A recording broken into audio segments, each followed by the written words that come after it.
আল্লাহ সুবহানাহু ওয়া তাআলা বলছেন সূরা হজের 22 নম্বর আয়াতে, ওয়ালিকুল্লি উম্মাতিন জাআলনা মানসিকান, যে আমি প্রত্যেক উম্মতের জন্যই কোরবানির নিয়ম নির্ধারণ করে দিয়েছি।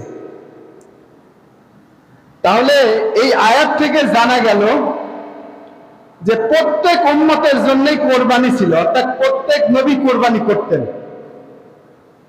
তবে পদ্ধতি ভিন্ন রকম থাকতে পারে, তবে প্রত্যেক নবী এবং নবীর উম্মত কোরবানি করেছেন, এই কোরআনের আয়াত থেকে আমরা জানতে পারলাম। লিয়াযকুরু ইসমাল্লাহি আলা মা রাযাকাহুম মিন বাহিমাতিল আনআম,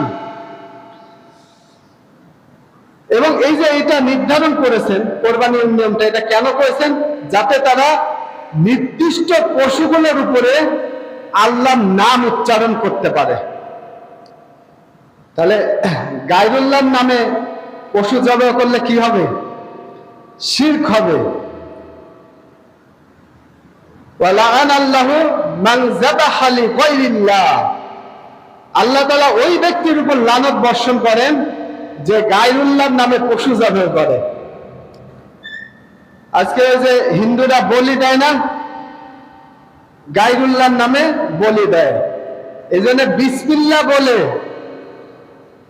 পশু জবাই করা অর্থাৎ কোরবানি করা এটা ফরজ। কেউ যদি বিসমিল্লাহ না বলে তাহলে তার কোরবানি হবে না, তাকে পুনরায় কোরবানি করতে হবে। বিংশ শতাব্দীর সমস্ত আলেমরা এ বিষয়ে একমত।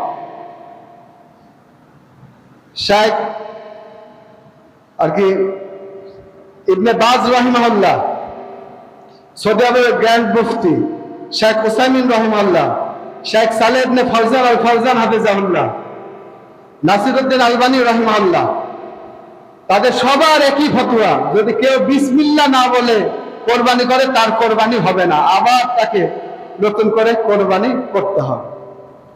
এটাই ফতোয়া।